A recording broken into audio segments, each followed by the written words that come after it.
Hello guys, आप सबका स्वागत है ट्रेन ए टाइड के सेकंड एपिसोड में। तो इस एपिसोड की शुरुआत वहीं से होती है जहाँ से पिछला एपिसोड ख़त्म होता है। फैंग कहता है, तो ये इतने समय से मेरे बॉडी के अंदर ही था और मुझे पता भी नहीं चला। ये कह रहा है कि मेरी किस्मत को बदल देगा और मेरी नई लाइफ शुरू होगी। इसकी वजह से मैं इतने सालों में कोई भी प्रोग्रेस नहीं कर पाया क्योंकि ये मेरी मटेरियल स्पीड को खा रहा था। फैंग चिल्ला के कहते हैं, ये सब तुम्हारी गलती है, तुम्हारी वजह से मैं एक इनकम्प्लीट कल्टीवेटर हूँ। चले जाओ मेरी नज़रों से दूर, हमेशा के लिए चले जाओ यहाँ से। जब फैंग की आँख खुलती है तो वो देखता है कि वो अपने बेडरूम में है। वो सोचता है, क्या ये सब एक सपना था? जब वो सामने देखता है तो उसकी मॉम उसके लिए खाना लेकर आ रही थी और वो कह रही थी, तुम अपने आप को ज़्यादा ज़ोर मत दो, तुम हार्ड वर्क की वजह से बेहोश हो गए थे। तुम बेहोश हो गए थे और आखिरी रात को तुम्हें मिस यून ने घर पर लाई थी। मिस यून वही शिन की टीचर है जिसने फैंग पर अटैक किया था। फैंग कहता है, मैं ठीक हूँ, पर मुझे घर कौन लाया था? उसकी माँ कहती है, miss Yun from the wind and moon material school की टीचर, वो तुम्हें घर लाई थी। इनका नाम सुनकर फैंग का मूड बिगड़ जाता है और कहता है, मुझे वो बिल्कुल ही पसंद नहीं।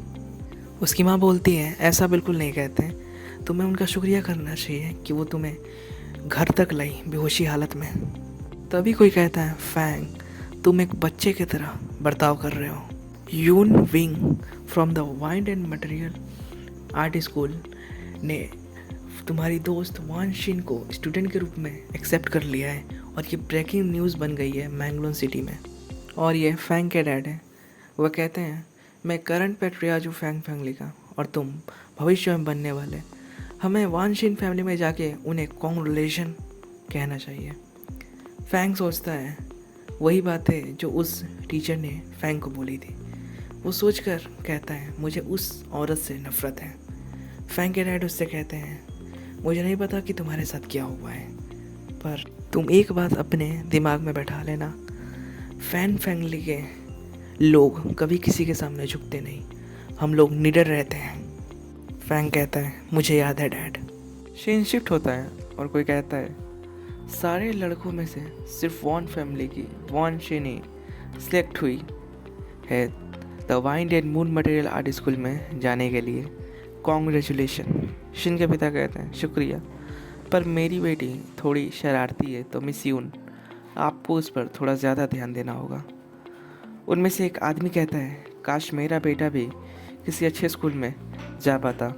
शिन के पिता कहते हैं, तुम चिंता मत करो, तुम्हारा बेटा यंगर जनरेशन का सबसे अच्छा कल्टीवेटर है, किसी अच्छे स्कूल में ज़रूर चला जाएगा और मुझे विश्वास है कि 4 मेजर क्लेन के लड़के बहुत अच्छे कल्टीवेटर हैं तो वो अपना रास्ता खुद बना लेंगे।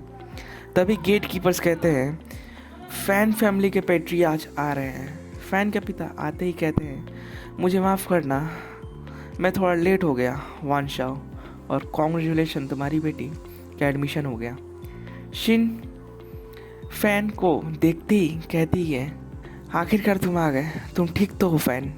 शिन के डैड शिन से कहते हैं, अब तुम the wind and moon material art की एक स्टूडेंट हो तो तुम अब एक मीडियोकर कल्टीवेटर के पास नहीं जाना चाहिए, तुम्हें अब अपनी प्राइड की इज्जत करनी चाहिए। शिन कहती है, डैड फैंग मेरा लाइफ सेवियर है, आप इससे ऐसे कैसे बात कर सकते हैं? शिन के पिता फैन के पिता से कहते हैं, अच्छा हुआ कि तुम अपने बच्चे को एक रस्सी से बांध कर घर में बंद करके रख दो ताकि वो मेरी लड़की को परेशान ना कर पाए। अगर तुम ऐसा नहीं कर पाए तो मुझे उसको पनिशमेंट देने में कोई भी एतराज़ नहीं है। मैं इसे सिखाऊंगा कि सुपीरियर और इंफीरियर में क्या अंतर होता है। वही मिस यून और फैंग मन ही मन एक दूसरे से खिलाफ लड़ रहे होते हैं। मिस यून सोचती है, आज मैं फैन को सबके सामने शर्मिंदा करूंगी, इसलिए मिस यून फैंग के घुटने पर अटैक करती है। फैंग को पहले से ही चोट लगी हुई थी और वो मिस यून के इस अटैक के बाद बड़ी मुश्किल से खड़ा था। फैंग मिस यून को घूर कर देखता है और अपने आंखों से ही कहता है कि मैं तुम्हारे सामने घुटने नहीं टेकूंगा। फैंग के पिता फैंग के इस चेंज को नोटिस करते हैं। फैंग के पिता मिस यून से कहते हैं, कि मेरा बेटा आपसे पहली बार मिल रहा है, फिर आप उस पर अचानक से अटैक क्यों कर रही हैं? इतना कह ही रहे होते हैं कि मिस यून ने फैंग के पिता पर इतना ज़्यादा प्रेशर डाल दिया, वो अपने घुटने पर आ गए।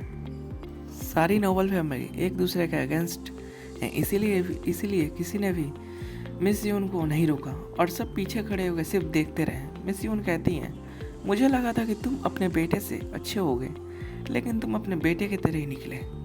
फैंग के पिता कहते हैं, हाँ ये सच है कि मैं तुम्हारे बराबर का नहीं हूँ, पर ऐसे अपनी फैमिली को शर्मिंदा करने से अच्छा मैं मर जाऊँ। मिस यून कहती हैं, अगर तुमने ऐसा कह दिया है तो क्या हमें एक फ़ाइट करनी चाहिए? मैं तुम्हारे मरने की ख्वाहिश को पूरा कर देती हूँ। ऐसा बोलकर मिस यून फैंग के पिता पर अटैक करने के लिए बढ़ जाती है। ये सब देखकर शिन कहती है, मास्टर रुक जाइए, आप ये क्या कर रही हैं? शिन फैंग के पिता को बचाने के लिए उनके सामने आ जाती है। ये सब देखकर फैंग बहुत गुस्सा हो जाता है और वो आगे बढ़ते हुए कहता है, तुम पागल औरत, क्या तुम भूल गई कि कल क्या हुआ था?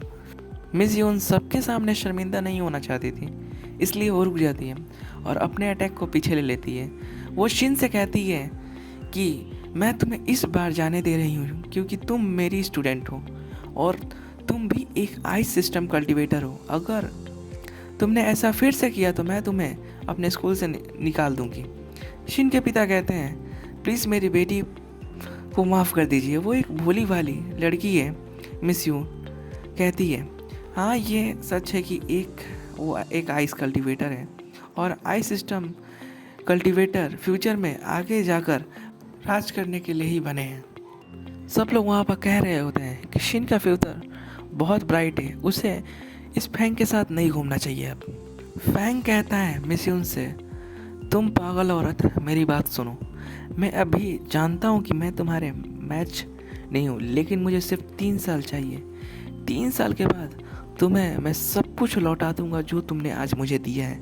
मिस यून कहती है, तुम 6 साल के बाद मटेरियल अप्रेंटिस लेवल पर गए हो, क्या तुम 3 साल के बाद मुझसे फाइट करने के बराबर हो जाओगे?